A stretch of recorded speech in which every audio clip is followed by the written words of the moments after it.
क्या लग रहा है एसआईआर का कितना फर्क पड़ेगा? नहीं, देखिए एसआईआर का अभी फर्क तो पड़ेगा, क्योंकि अभी हमने बिहार चुनाव में देखा एसआईआर जो है एक बड़ा मुद्दा रहा, उसको जोर शोर से उठाया भी। राहुल गांधी और तेजस्वी चिल्लाए वहाँ जाके वोट चोरी हो रही है, ये हो रहा है, और संविधान किताब सारा कुछ हुआ। लेकिन आप ये देखिए कि इस बार एक महत्वपूर्ण बात यह है जो लोगों के प्रकाश में आई बाद में, कि ये विरोध करने के बावजूद इन्होंने एसआईआर की प्रक्रिया में बहुत ईमानदारी से भाग लिया है। कांग्रेस पार्टी हो या कम्युनिस्ट पार्टी, उन्होंने एसआईआर की प्रोसेस को, बल्कि ममता ने वहाँ पे इस बात का ध्यान रखा कि उनके लोगों का नाम कट नहीं जाए। तो एसआईआर का हालांकि अभी उसके वो आने हैं, सारी चीजें लिस्ट आनी है संशोधित, अब उसके बाद बवाल शुरू होगा। अच्छा, सबसे बड़ा मुद्दा जो है केंद्र का आरोप जो रहा है कि बांग्लादेशी घुसपैठिए जो हैं वो बड़ी संख्या में वो मतदाता बन गए। ऐसा लगा कि एसआईआर तो बंगाल के लिए लाई गई थी। हाँ, क्योंकि बांग्लादेशी घुसपैठियों का सबसे बड़ा मुद्दा है। ये कहते हैं कि ममता बनर्जी उन्हीं के दम पे चुनाव जीतती, फर्जी वोटर हैं सारे। कांग्रेस भी पहले कम्युनिस्ट पार्टी पे भी आरोप लगते थे, कांग्रेस पे भी लगते थे, अब ममता पे लगते हैं। तो कुल मिला के एसआईआर एक बहुत बड़ा मुद्दा है वहाँ पे, और अभी बनेगा, अभी एसआईआर पे विवाद शुरू होगा वहाँ, ये इस पे से ध्यान हटेगा। एक विवाद तो शुरू हो ही गया, जिस तरीके से अमर्त्य सेन जो नोबेल पुरस्कार विजेता है, अर्थशास्त्री है, जो पश्चिम बंगाल की पहचान है, और पश्चिम बंगाल के कुलीन और भद्र चेहरे के सबसे बड़े चेहरे हैं, उनसे जिस तरीके से मांगा गया, उनसे नोटिस देके, ये सारी चीजें उठेंगी। मुझे ऐसा लगता है वही कि ये सारी चीजें उठेंगी। और एसआईआर तो अब कभी कभी देख के लगता है कि कुछ राज्यों में बीजेपी के भी गले की घंटी बन गई है। मतलब जिन राज्यों में भाजपा की सरकार है, वहाँ भाजपा भी जिस तरीके से नाम कटे हैं, मतलब जैसे हम यूपी को अगर हम देखें जहाँ नाम कम हुए हैं, मध्य प्रदेश में 42 लाख नाम कम हुए हैं, तो बीजेपी के लिए भी चिंता का विषय, क्योंकि यहाँ तो आप ही के वोटर हैं, मतलब नाम किसके कटे।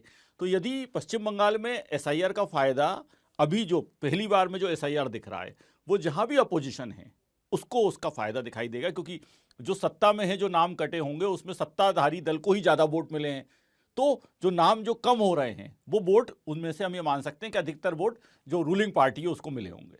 तो ये साफ है कि एसआईआर का फायदा इस बार जो है वो बीजेपी को होगा। बीजेपी के साथ मूल दिक्कत आएगी कैंडिडेट्स की, कि आपको जो चुनाव लड़ाना है जिन लोगों को, पिछली बार तो आप इधर से तोड़ के उधर से तोड़ के फिर वो वापस चले गए थे, फिर वो वापस चले गए। अब आपको आपके आदमी को चुनाव लड़ाना है, और आपके आदमी की किसी की भी वहां पर जो है, मतलब आज हम पूछें, हम लोग चर्चा करें कि बंगाल में ऐसा कौन सा नेता है जो चीफ मिनिस्टर बन सकता है ममता बनर्जी के सामने, तो चेहरे वही हैं जो वहां से तोड़ के लाए गए थे। उनमें से कुछ चले गए, कुछ बचे हैं, सिर्फ शुभेंदु अधिकारी बचा है, मुझे लगता है जाना पहचाना चेहरा, बाकी तो सब बाकी सारे लोग चले गए। तो ये जो प्रॉब्लम है बीजेपी के साथ, बिहार में नीतीश साथ थे तो सरकार बन गई, लेकिन वहां पे महाराष्ट्र में जो है वो सिंधे साथ थे, तब सरकार बन गई। तो इन राज्यों में आपके साथ कोई ना कोई है। पश्चिम बंगाल में दिक्कत यही आएगी कि आपको सीधे ममता से लड़ना है, और लास्ट जब वहाँ का जो समय आता है, जब आज तक के जो इलेक्शन में देखा गया, तो फिर वहाँ पर जो है वो बंगाल की अस्मिता जाग जाती है, और वो हिंदी भाषी पार्टी को बाहर की पार्टी मान लेते हैं। और भारतीय जनता पार्टी को आज भी लोग जो है बंगाल में वो हिंदी भाषी पार्टी। आपने अच्छी बात कही, मगर एक डेवलपमेंट बीच में हुआ, हम सबको नज़र में आया वो, कि अधीर रंजन चौधरी पीएम मोदी से मिले और उनकी लंबी मुलाकात हुई, तो उसको भी इस नज़रिए से देखा गया कि क्या कांग्रेस से अधीर रंजन चौधरी को बीजेपी में लाके उनको चेहरा बना के लड़ाया जा सकता है क्या, क्योंकि वो भी एक जाना पहचाना चेहरा है, और इन दोनों कांग्रेस में उनकी कोई बहुत ज़्यादा पूछ परख है नहीं, नाराज तो चल ही रहे हैं। तो क्या ये संभावना बन सकती है? देखिए, संभावना तो बीजेपी के ज़माने में, मोदी शाह के ज़माने में कोई भी बन सकती है, लेकिन अधीर रंजन के साथ एक समस्या है कि वो एक तो बोलने के मामले में वो उनकी ज़बान जो है फिसल जाती है, दूसरा वो बहुत प्रो मुस्लिम लीडर हैं। एक बात ध्यान रखना आप, नंबर ये बीजेपी को उसके लिए आप एक जो अभी बात इन्होंने अच्छी कही, जो कि जहाँ जहाँ बीजेपी को साथ मिलता है वहाँ पे बीजेपी को मदद मिलती है।